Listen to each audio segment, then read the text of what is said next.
Imagine that you found yourself living in a house where things kept going wrong. You fixed leaks in the roof, and in no time they were leaking again. The doors didn't close right. Windows got stuck. Cracks kept opening up in the walls and floors. Pipes broke. You called experts to fix these problems, over and over.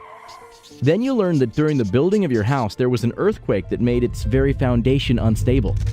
The house is without a firm base, and all these symptoms you've been working on are the result of that one thing. That's what trauma does to a person.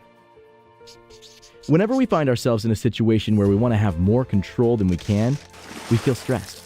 Our mind and body shift into the fight or flight crisis mode. But sometimes we can't run away, and we can't fight. Like a rabbit trapped in a corner by a snake, we have only one option. We freeze. Our bodies produce all that emergency energy, but it ends up getting locked within us. Our brains shift into a super alarm state, but the alarm just keeps ringing because we can't respond to it. That's a trauma. It's unlikely that any of us make it into adulthood without experiencing traumas.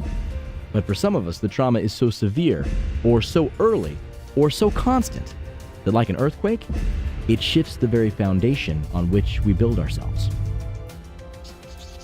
Research has shown that these habits of our body and brain, once they are set, can make us less able to deal with new stressful situations.